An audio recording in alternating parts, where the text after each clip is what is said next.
Everything is figured out. Marketing isn't about to discover and write in their own voice.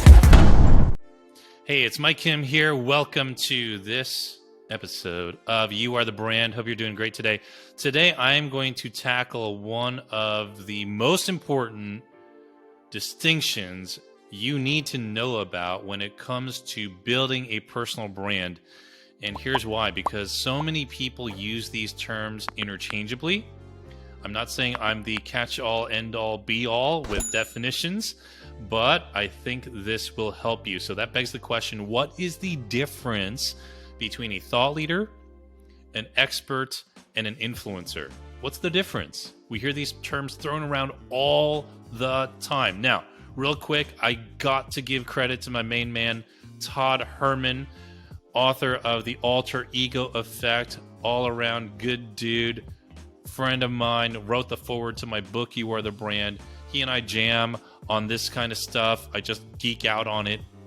And I've got to give Todd credit because he spurred a lot of this thinking, unpacked it. We unpacked it, and it's just like super helpful, right? So thought leader, expert, influencer. What is the big difference? Now, if you're listening on the podcast, you're not going to be able to see this. On YouTube, you will, because I'm going to show you a couple things here because it's visual. I'm going to just draw a little graph here. But imagine we have this little XY axis graph. And on the left side of the graph, we talk about authority or followers, right? Just your recognition. Let's just say followers for the sake of it, okay? And on the bottom of the graph, moving from left to right, we have your expertise. Okay, we have your expertise, how good you are at something. Now, if you have someone who is in the lower left quadrant, they don't have a lot of followers and they do not have a lot of expertise. These people are rookies, right? They're just starting out. We're not really going to talk about them. We're not really discussing them. What we're concerned with are people who are in the other three quadrants of this graph.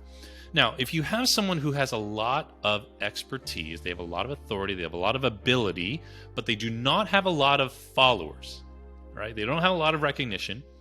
We call these folks experts. And most people in the personal brand space fall into this category. They're an expert. They're really good at something.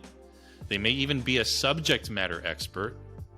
They have certifications, credentials, results in a few things or something there. It's just like they're the best kept secret, though. Nobody really knows about them. Okay, so we got experts down there.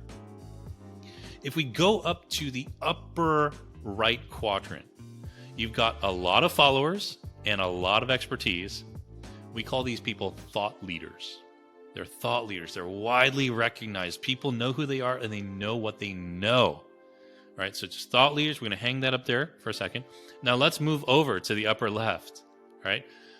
You have a lot of followers. You have a lot of brand recognition, if you will. You have a lot of notoriety, but you don't really have expertise. Now, I don't mean to offend anybody here, but we're just going to use this term loosely. Okay, so if you are dubbed one of these, please don't get upset. Okay, but we're going to call these folks influencers. Influencers. And examples of influencers, old school influencers, when I was growing up, when I was going through college and stuff like that, was people like Paris Hilton. I was like, why is she famous? What does she know? What is she an expert in? She was just almost like famous for being famous. And you can say the same about the Kardashians and, folks who are on Instagram or right here on YouTube or you name it, right? But these folks are making money. They stand out. They're using and leveraging their personal brand to make waves. So let's put these people up there. So you have thought leaders, experts, influencers. Now, let's talk about monetization. How do these people monetize their personal brand? If you think about an expert, how do they market their business? These three folks, how do they market? How do they get eyeballs to their cause? Right? Whether it's a business, an organization, a social cause, whatever it is, what do they do? An expert relies almost solely on word of mouth. Think about that. If you fall into this category, you're a coach, you're a speaker, you're a freelancer, any one of these things, you're a designer, you're a writer, you've got this expertise, and chances are a lot of your business comes through word of mouth. Now, that's wonderful. It's awesome that people love you and are recommending you, but don't you ever wish like you had a better way of getting word out about what you do? Of course you do, right?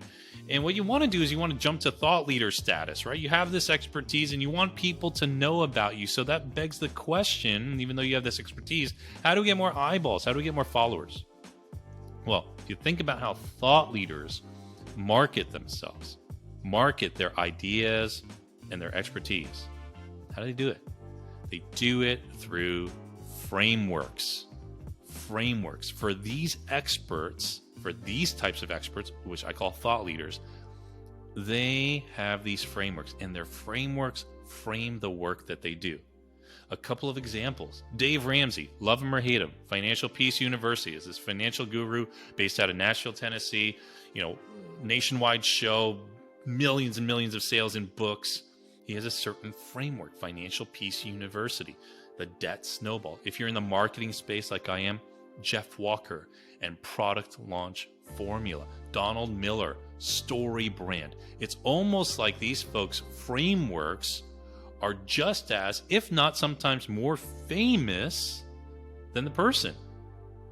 7 Habits of Highly Effective People, Stephen Covey.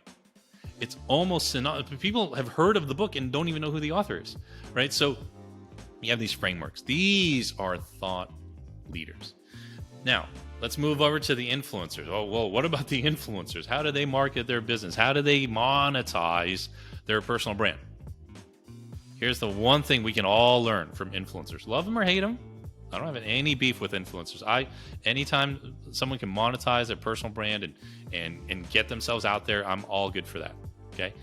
But here's what influencers do that the rest of us have to give them credit for. And we have to take a page out of their book. Here's what they do. They publish. They never stop publishing. They don't miss an Instagram post. They do not miss a YouTube video, because if they don't publish, they do not get paid. A lot of them get paid through, you guessed it, because of the followers that they have, the audience that they've attracted. So I follow a lot of these influencers on Instagram, YouTube. I'm just interested to see how they grow, how they communicate. And you can find someone who's, a model, a fitness model, a workout guru, you name it. They don't have a particular framework, but they're just kind of well known. And people listen to them because they're well known and they've got all these followers, and then they'll post something and they'll say, I love these supplements, or I love this yoga workout gear, or whatever it is, and they will get paid. Now, here's the catch. If you find yourself in the expert space, you've got this expertise, you just don't have a lot of recognition, and you want to move into thought leadership space, because, of course, who doesn't? Here's the caveat. You have to follow the path of the influencer and then come back around to thought leadership. This is something I realized in retrospect that I did kind of by accident. When I started my business, my personal brand, even before I started really monetizing, I was an expert at marketing. I knew marketing. I was the chief marketing officer for a company just outside New York City. I was doing well in that role. I could write. I was a strong writer. And I was like, well, I need to help people. I want to find more clients. And this is back in 2012, 2013, 2014. And what I realized was nobody knew who I was. So I just started to publish content. Unknowingly, I didn't have a plan back then. I didn't have this rubric back then. I didn't have it explained to me this way. I just started writing blog posts and putting them on Facebook at the time. I didn't really even have a LinkedIn profile. I certainly didn't have a YouTube channel or a podcast. And I would blog in 2013 almost every Monday. It was like hell or high water. A blog post will come out. And I would share it on Facebook, and a handful of people would read it and they'd share it. And in 2014, I started a podcast, right? Started this podcast. And as I did so, I was publishing content now twice a week. I had a blog post and a podcast episode. I was just publishing this content, and I was sharing it on social media, and people were starting to pick up on it. And I was starting to attract followers. I was starting to attract fans. I was starting to attract an audience. And I was kind of moving into this, not Paris Hilton, Kim Kardashian level influencer, but I was certainly kind of taking a page out of their book. And as I did that and I shared this content and I shared my methods, slowly a framework started to emerge for myself. I started to see how I taught things, see how I explain things, see how I see things, and then codify that and share that with that same audience. Now, you may be here and you may have a framework, and you're like, Mike, all I got to do is market it. I'm telling you, there's no way to jump from expert to thought leader unless you publish. That publishing will get you publicity. Here's the name of the game: publish or perish. You got to do it. You got to do it. So I'm wondering what you're sitting on that you're not publishing. Articles, blog posts, podcasts, videos, short videos on YouTube or Instagram. What is it? You've got to publish. Publish or perish. You've got to take a page out of what the influencers do. They do not miss a post. So as you do that, maybe a framework emerges. And I'm telling you right now, you can sit there at your desk as long as you want and try to cook up a really good framework. Personally, I believe you've got to get in the weeds with people. You've got to work with people, get in the dirt with them and help them figure out solutions to their problems. That's where the best stuff is going to emerge for you to create your framework. Whenever I work with clients, people are like, hey, how do I come up with a framework to codify all my ideas? I'm like, go help people. Help people. Stress test your ideas. It's exactly what I did with the 8-step blueprint that's in my book, You Are the Brand. I've taught this for 7 or 8 years. And in fact, in an upcoming episode, I'm going to play the audio files right from my phone. I still have them on my phone, on my voice memo app, from October 2014, when I was verbally hashing out the stuff that I was doing with my early clients while I was driving to work at that CMO job. I still was working full time, and yet I was trying to figure out how I would teach personal branding to people and how I would codify this. And it was the initial version of my framework. And over all of these years, I've stress tested them, these ideas. I've done them in workshops. I've taught them from stage. I've done them one-on-one. I've done them with big clients and smaller clients. People are just starting out. People have, millions of followers. I was stress testing this stuff.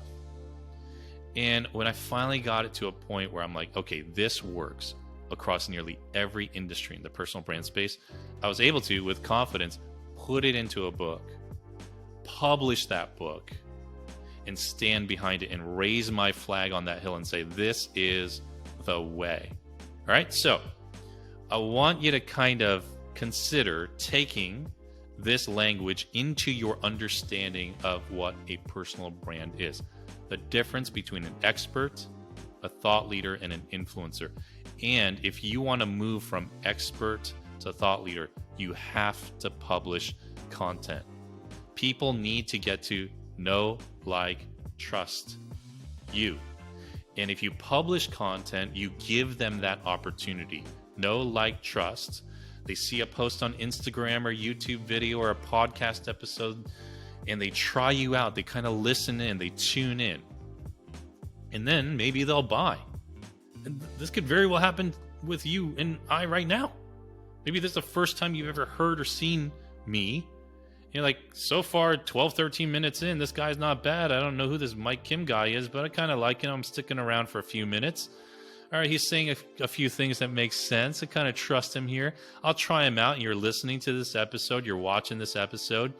And maybe you'll go pick up my book for 10 or 15 bucks, whatever it's selling for right now on Amazon. And you'll buy something. If you like that, guess what you'll do?